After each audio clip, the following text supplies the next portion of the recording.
Hello friend, नमस्कार, जय हिंद। स्वागत है आपका हमारे सक्सेस माइंड यूट्यूब चैनल पे। मैं विवेक उपाध्याय SSC GD CIS में सिलेक्टेड हूँ और यूपी पुलिस कांस्टेबल में भी मेरे 248 मार्क्स थे।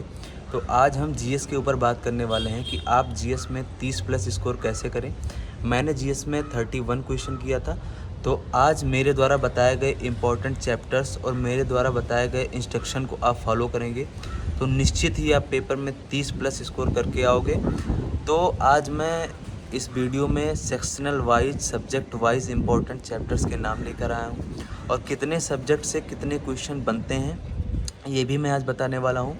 तो आप अपना नोट्स और पेन उठा लीजिए और सारे इम्पोर्टेंट चैप्टर्स के नाम नोट कर लीजिए। पेपर यहीं से ही बनेगा। 20 से 25 क्वेश्चन तो आपको यहीं से देखने को मिल जाएंगे और जो मैं बताऊंगा वो आप फॉलो करोगे तो 5 से 6 क्वेश्चन आपको वहाँ से मिल जाएगा।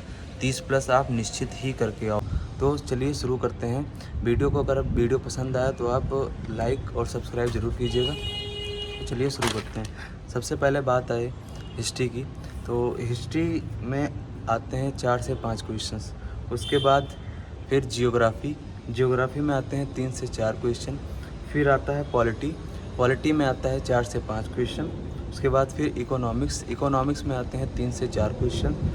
फिर आता है स्टैटिक जीके का काफ़ी बड़ा रोल होता है। इस स्टैटिक जीके में 6 से 7 क्वेश्चंस आते हैं। उसके बाद आता है जनरल साइंस के आते हैं 3 से 4 क्वेश्चन जनरल साइंस के आते हैं। और फिर आता है यूपी जीके के 2024 में जो पेपर हुआ था उसमें ज़्यादा क्वेश्चन नहीं पूछा गया था। 2 से 3 क्वेश्चन ही बस, सारे शिफ्टों में लगभग 2 से 3 क्वेश्चन देखने को मिला था।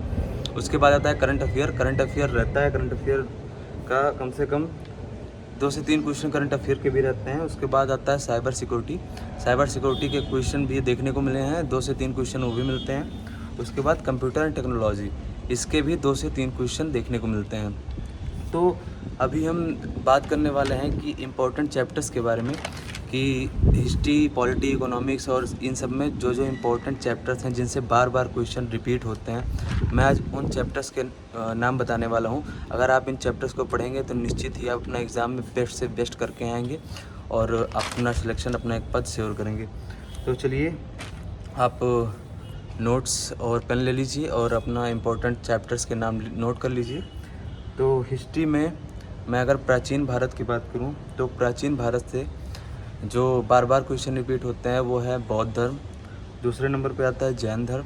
तीसरे नंबर पे आता है सिंधु घाटी सभ्यता और चौथे नंबर पे आता है महाजनपद का उदय। महाजनपद के उदय में आपको महाजनपदों की राजधानी देख लेनी है और ऊपर से देख लेना है। बाकी सिंधु घाटी सभ्यता को अच्छे से पढ़ लीजिएगा। बौद्ध धर्म और जैन धर्म को भी अच्छे से आप देख लीजिएगा।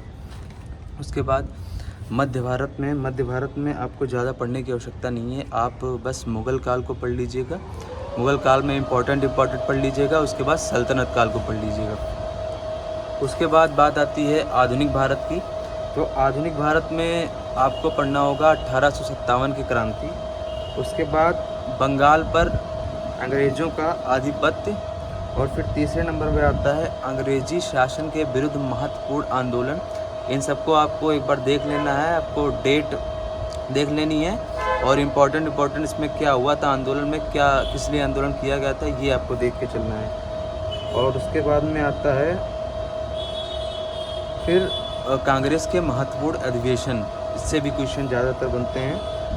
और स्वतंत्रता आंदोलन से संबंधित महत्वपूर्ण पत्र एवं पत्रिकाएं।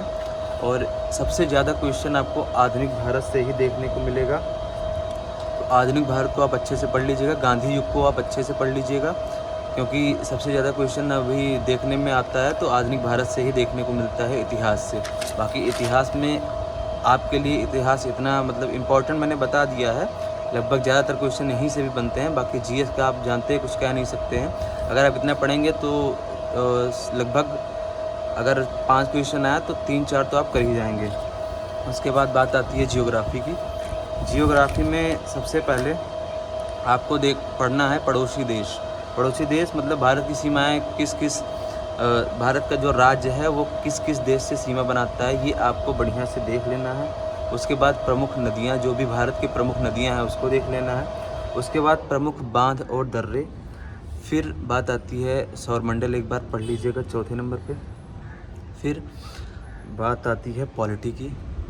यहाँ से जियोग्राफी को ख़त्म। फिर पॉलिटी की बात आती है। पॉलिटी में पहला नंबर पे आता है भारतीय संविधान विकास का संक्षिप्त इतिहास। इसमें आपको जो भी रेगुलेटिंग एक्ट हो गया, 1784 का ब्रिटिश इंडिया एक्ट हो गया, ये सब एक बार पढ़ लेना है अच्छे से, क्योंकि यहाँ से भी क्वेश्चन बन जाते हैं। और दूसरे नंबर पे आता है महत्वपूर्ण आर्टिकल्स। 1 से 51 तक, 1 to 51 आर्टिकल तक कम से कम आप अच्छे से पढ़ के जाइएगा। यहाँ से क्वेश्चन निश्चित ही बनते हैं। और भी जो भी इम्पोर्टेंट आर्टिकल्स हैं वहाँ से क्वेश्चन फंसते हैं। उसके बाद दूसरे नंबर पे आता है मूल अधिकार। मूल अधिकार को एक बार अच्छे से पढ़ के जाइएगा। फिर तीसरे नंबर पे आता है नीति निर्देशक सिद्धांत, ये अच्छे से पढ़ जाइएगा। फिर चौथे पे आता है महत्वपूर्ण संशोधन। पाँचवें पे आता है भारतीय संविधान के विदेशी स्रोत, मतलब भारतीय संविधान के जो विदेश से लिए गए थे स्रोत, वो कहाँ से लिए गए थे, ये आप पढ़ लीजिएगा। फिर हाई कोर्ट और सुप्रीम कोर्ट को अच्छे से देख लीजिएगा। फिर आता है राष्ट्रपति, उपराष्ट्रपति और संसद, इसको भी आप अच्छे से पढ़ जाइएगा। फिर आपको एक बार कुल भाग पढ़ लेने हैं, मतलब 1 से 22 भाग में क्या क्या है वो आप एक बार देख लीजिएगा। और 11 अनुसूचियों में क्या क्या अनुसूचियों में दिया हुआ है, ये आप एक मोटा पढ़ के जाइएगा। उसके बाद पॉलिटी यहाँ से ख़त्म होता है। बात आता है साइंस का। तो साइंस में ज़्यादातर क्वेश्चन आपको जीव विज्ञान से देखने को मिलेंगे, बायोलॉजी से आपको ज़्यादा क्वेश्चन देखने मिलेंगे। बायोलॉजी में आप मानव रोग पढ़ लीजिए, विटामिन्स पढ़ लीजिए, पाचन तंत्र पढ़ लीजिए और विषाणु एवं जीवाणु से होने वाले रोग, ये आप इतना ही पढ़ लीजिए जीव विज्ञान में। उसके बाद रसायन विज्ञान में दैनिक जीवन में रसायनों के नाम और रसायनों के सूत्र, ये आपको अच्छे से पढ़ लेना है। फिर भौतिक विज्ञान में आपको मात्रक देख लेना है और प्रकाश और ध्वनि के सिद्धांत देख लेना है। साइंस में आपका इतना से कवर हो जाएगा। उसके बाद बात आती है स्टैटिक जीके की। स्टैटिक जीके का आपको कम से कम 6 से 7 क्वेश्चन देखने को मिलेगा।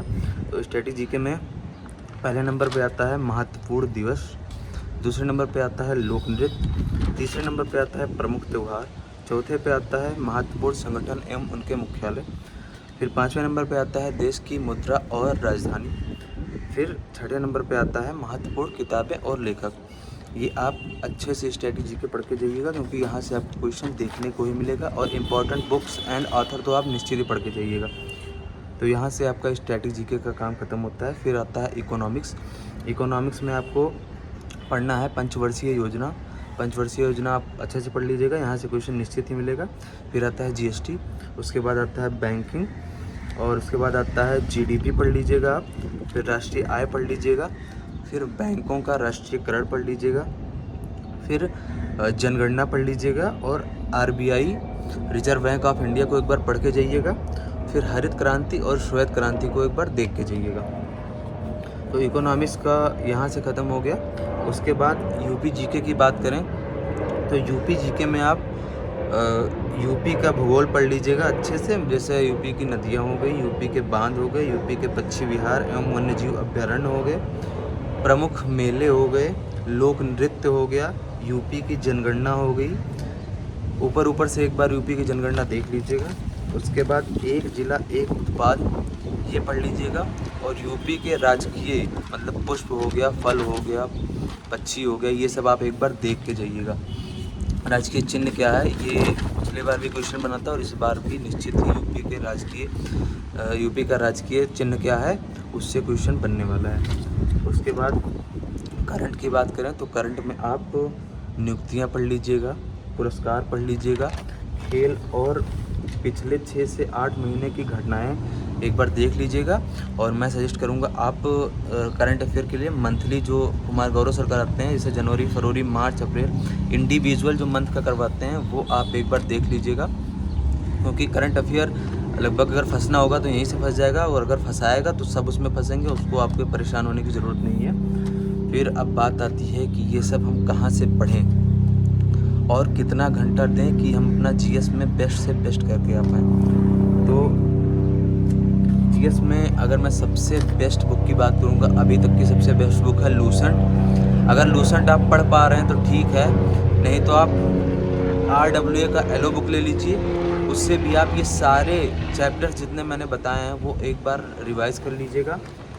और अगर बुक में मैं बात करूँ तो मैं सजेस्ट करूँगा आप घटना चक्र ले लीजिएगा।